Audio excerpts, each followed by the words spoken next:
தொடங்குவதற்கு முன்னால் ஒரு செய்தியை மட்டும் சொல்லிவிட்டு பேசலாம் என்று நினைக்கிறேன். எப்பொழுதும் இத்தகைய மேடைகளில் நான் சொல்லுவது, அண்ணன் சேகர் பாபு அவர்களை செயல் வீரர், சூப்பர் செயல் வீரர், இந்த மாண்புமிகு இந்து அறநிலையத்துறையின் அமைச்சர், பல லட்சம் மக்களினுடைய மனங்களை வென்றவர் என்றெல்லாம் சொல்வார்கள். ஆனால் நான் தனிப்பட்ட முறையில் யோசித்து பார்க்கிறேன். உன்னைத்தான் நான் அறிவேன், மன்னவனை யார் அறிவார்? நான் எல்லோரையும் அண்ணா என்று அழைப்பேன். அண்ணன் சேகர்பாபு அவர்களைத்தான் என் அண்ணா என்று நான் அழைப்பேன். பல மனங்களிலே கோலோச்சி இருக்கக்கூடிய ஒருவர் இன்றைக்கு மனிதநேய உதய நாள் இந்த நிகழ்ச்சிக்கு பக்கபலமாக வந்து நின்றிருக்கிறார். நான் யோசித்து பார்க்கிறேன், என்ன சொல்லிவிட முடியும் என்றால், நான் திராவிட முன்னேற்ற கட்சியினுடைய அடிப்படை உறுப்பினர் கூட கிடையாது. ஆனால் நினைவு தெரிந்த நாள் முதலாக திராவிட முன்னேற்ற கழகத்திற்கான கொள்கையோடு பரம்பரையாக வரக்கூடிய அந்த நிலையிலே நிலைத்து நின்று அவர்களோடு நான் நிற்கிறேன். இதற்கு காரணம் சுயநலம்தான்.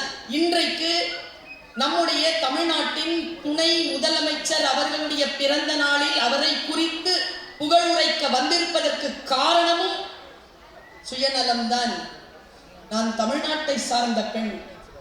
இந்த தமிழ்நாடு சிறப்பாக இருக்க வேண்டும் என்றால் ஒரு அற்புதமான இயக்கம், ஒரு அற்புதமான கொள்கைக்குரியவர்கள் இந்த நாட்டை ஆள வேண்டும் என்றால் இயற்கை நமக்கு கொடுத்திருக்கக்கூடிய அற்புதமான இளைய தலைவர் தான் உதயநிதி ஸ்டாலின் என்கின்ற அற்புதமான தலைமை. அந்த தலைமையை என் செந்தமிழால் வாழ்த்த வந்திருக்கிறேன். இந்த பிறப்பு நான் யோசித்து பார்க்கிறேன். முத்தமிழறிஞர் கலைஞர் அவர்களை அவர்களுடைய பிறந்த நாள் அன்றைக்கு வாழ்த்தக்கூடிய நாக்கு பெற்றேன். அதற்கு பிறகு இன்றைக்கு தமிழ்நாடு முதலமைச்சரின் சுயமரியாதையுடன் தமிழ்நாட்டை தூக்கி நிறுத்துகின்ற, ஓரணியில் தமிழ்நாட்டை திரட்டுகின்ற மாபெரும் தலைவராக இருக்கக்கூடிய தளபதி அவர்களுடைய பிறந்த நாளில் பேசக்கூடிய வாய்ப்பு பெற்றேன். இன்றைக்கு மனிதநேயர் உதயநிதி அவர்களுடைய பிறந்த நாளில் பேசுகிறேன் என்றால், அன்றைக்கு முத்தமிழறிஞர் கலைஞர்களுக்கு சொன்ன அந்த வார்த்தையை சொல்லுகிறேன். என் தகப்பனார் எனக்கு சொல்லுகின்ற பிறந்த நாள் வாழ்க்கை. எனக்கு எப்பவுமே எங்க அப்பா சொன்னது. இன்றைக்கு என் அப்பா இல்லை. அந்த வாழ்க்கை நான் மனதிலே எடுத்துக்கொண்டு நான் நிரம்ப நேசிக்கின்ற இந்த தமிழ்நாட்டிற்கான தலையெழுத்தாக விதியாக இருக்கக்கூடிய உதயநிதி அவர்களுக்கு நான் இன்றைக்கு சொல்லுகிறேன், ஜியோ ஹசாரோ சால், ஹர் சால் கே ஹோ தின் 50,000. என்ன அர்த்தம் தெரியுமா? நீ இன்னும் ஒரு 1000 ஆண்டுகள் வாழ்க, 1000 ஆண்டுகளின் ஒவ்வொரு நாளும் 50,000 ஆண்டுகள் ஆகுக என்கின்ற அந்த வார்த்தையை நான் வைக்கிறேன். இன்றைக்கு மிக சுருக்கமாக 2 விஷயங்களை சொல்ல கடமைப்பட்டிருக்கிறேன். இன்றைக்கு காலையில் வலைதளங்களை பார்த்து கொண்டிருந்த பொழுது எல்லோரும் தமிழ்நாட்டின் துணை முதலமைச்சர் அவர்களுக்கு வாழ்த்துக்களை சொல்லிக் கொண்டிருந்தார். அப்படி வாழ்த்துக்களை சொல்லிக் கொண்டிருந்த பொழுது எனக்குள்ள ஒரு கியூரியாசிட்டி, இந்த தமிழ்நாட்டின் முதலமைச்சர் தன் மகனும் துணை முதலமைச்சருமாக இருக்கக்கூடிய இன்றைக்கு பிறந்த நாள் விழா கொண்டாடுகின்ற அந்த நாயகனுக்கு என்ன வாழ்த்து சொல்லி இருப்பார்? எடுத்து பார்த்தேன். தலைவர் அவர்கள் தன் தனையனுக்கு தந்த வாழ்த்தை தமிழகமே குறித்துக் கொள்ளுங்கள். இளைஞர் அணி செயலாளராக, விளையாட்டுத்துறை அமைச்சராக, மாண்புமிகு துணை முதலமைச்சராக நீ ஆற்றி வரும் பணிகளை மக்களும் கழகத்தினரும் பாராட்டி சொல்வதை கேட்கும் போது தந்தையாக மட்டுமல்ல, தலைவனாக மகிழ்ச்சி அடைகிறேன். அடுத்து சொல்றாரு பாருங்க, இந்த ZZன்னு சொல்லிட்டு பிள்ளைகளை கலவரப்படுத்திட்டு இருக்காங்கல்ல, அவர்களுக்கு சொல்லுகிறேன், இப்படி ஒரு தலைவனை இந்த உலகத்திற்கு பெற்று தந்த அந்த மாபெரும் தமிழ்நாடு முதலமைச்சர் சொல்லுகிறார், தன் மகனினுடைய பிறந்த நாள் அன்றைக்கு, திராவிட முன்னேற்ற கழகத்தில் தலைமை தொண்டனாக நான் உனக்கு அறிவுறுத்துவது காட்சிக்கு எளியனாக, கடும் சொல்லாதவனாக, மக்களின் அன்புக்குரியவனாக, எப்போதும் அவர்களுக்காக களத்தில் நிற்பவனாக நீ இருக்க வேண்டும் என்று நான் விருப்பப்படுகிறேன் என்று எழுது. ஐயா திரை நட்சத்திரம், மிகப்பெரிய திரை நட்சத்திரம். நட்சத்திரங்களின் மீது நமக்கு கவனம் அதிகம். திராவிட முன்னேற்ற கழகம் எப்படி தெரியுமா எங்களை வளர்த்திருக்கிறது? வெறும் நட்சத்திரங்களின் சாயல்களை கண்டல்ல, அவர்களுடைய உண்மையான ஒளி எங்கிருந்து வருகிறதோ அந்த சூரிய தன்மையிலிருந்து எங்களை வளர்த்தெடுத்த அந்த தலைமைத்துவத்திற்கான ஒரு செய்தியை நான் சொல்லுகிறேன். சமீபத்தில் நான் கனடா நாட்டிற்கு சென்றிருந்த பொழுது திருக்குறளுக்காக, திருவள்ளுவருக்காக ஒரு 6வது மாநாடு நடைபெற்றவர். மாநாட்டில் நிறைய பேர் பேசினார்கள். பேசி முடிச்சிட்டு நாங்க எல்லாருமே சாப்பிட்றதுக்காக ஒரு இடத்துல உட்கார்றோம்.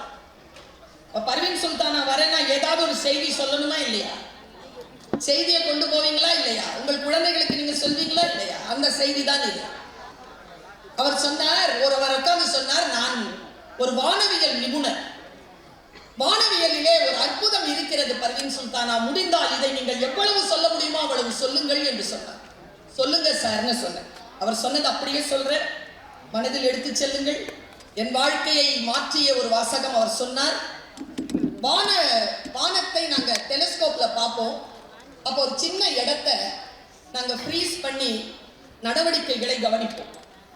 அப்படி வானவெளியில் நடவடிக்கைகளை கவனிக்கின்ற பொழுது வானவெளியில் ஒரு சில விஷயங்கள் நடக்கும். கூர்மையாக நாங்கள் அதை ஆய்வு செய்தோம். அதுல நான் பார்த்த விஷயத்தை, நேரடியாக நான் பார்த்த விஷயத்தை உனக்கு சொல்கிறேன்.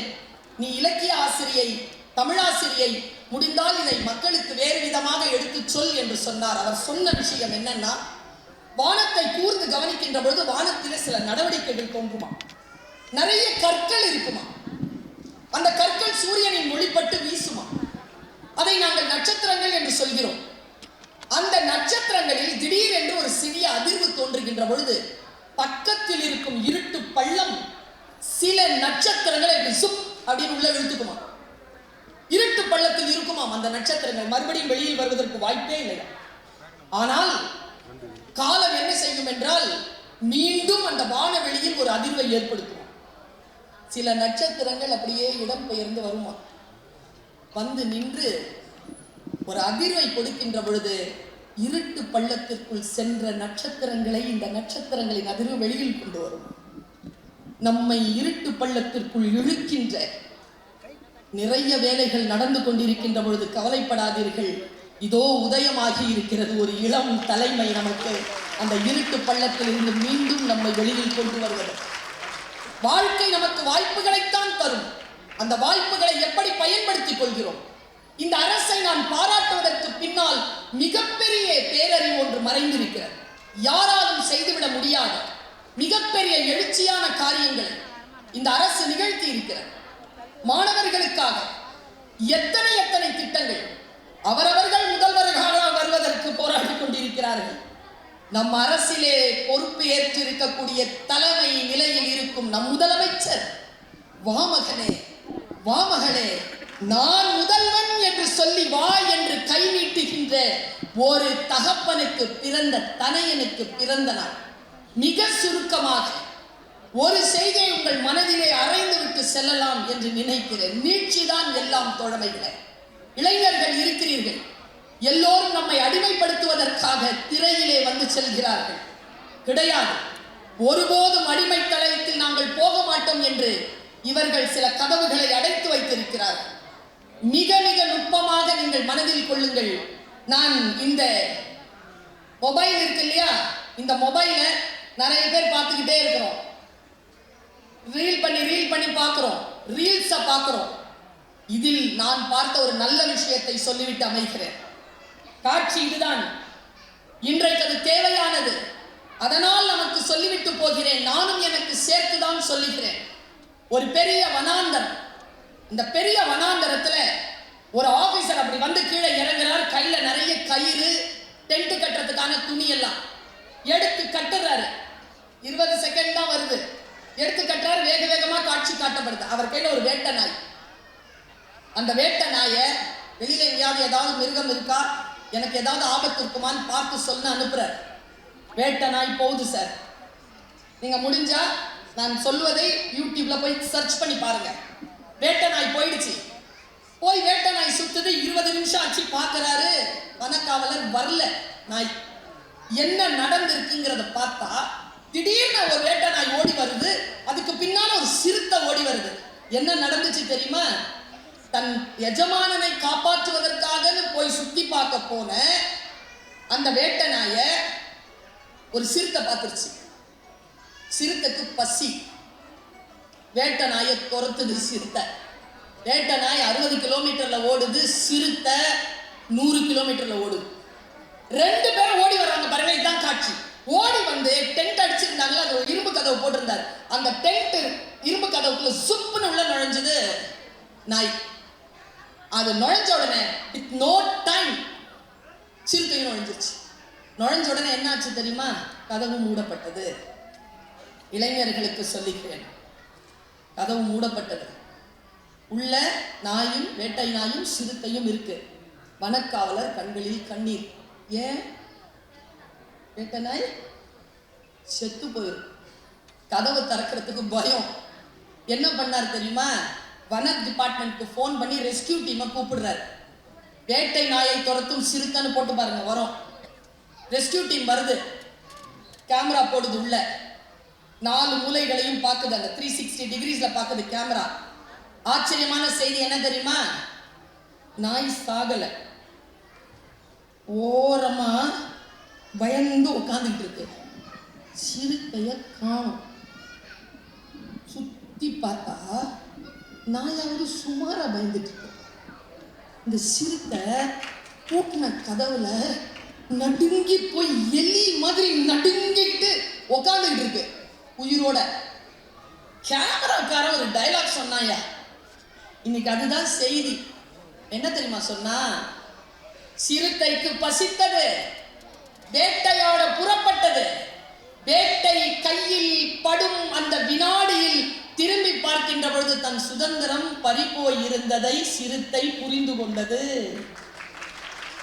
இப்பொழுது அந்த சிறுத்தைக்கு பசி வேண்டாம், அதற்கு அந்த நாயின் இறைச்சி வேண்டாம், அதற்கு வேண்டியது எல்லாம் சுதந்திரம் மட்டுமே. நான் ஒன்று சொல்லட்டுமா? நாம எல்லாருமே ஏதோ ஒரு மோகத்தால் வேட்டையாடப்பட்டு கொண்டிருக்கிறோம். ஒரு மோகத்தால் வேட்டைக்கு பயந்து ஓடிக்கொண்டிருக்கிறோம். உங்களை பார்த்து சொல்லுகிறேன், ஒருவேளை நீங்கள் பசி வேட்டைக்கு புறப்படுகின்றவர்களாக இருந்தால், கதவு பூட்டப்பட்டு உள்ளே எலி போல் நடுங்கிக் கொண்டிருக்கக்கூடிய சிறுத்தையாக இருக்கிறீர்கள். இன்றைக்கு இந்த மனித நேய உதய நாளில் சொல்கிறேன், பூட்டிய இருப்பு கூட்டின் கதவு திறக்கப்பட்டது. சிறுத்தையே வெளியில் வா. எலியென உன்னை இகழ்ந்தவர் நடுங்கிட புலியென செயல் செய்ய புறப்படு வெளியே. நம்பினை இருளினை விளக்க என் செம்புட்பறவையே, சிறகை விரி, எழு, பற. இதோ நமக்கு முன்னால் நல்ல தலைமையை காலம் நமக்கு தந்திருக்கிறது. அவர்களுக்கு பின்னால் மானமிகு தமிழர்களாக, அவர்களுக்கு பின்னால் எழுச்சி மிக்க தமிழர்களாக நாங்கள் கூட வேண்டும் என்றால் நல்ல தலைமைக்கு பின்னால் ஒன்று கூடுவோம். ஓரணியில் தமிழ்நாட்டில் திரள்வோம்.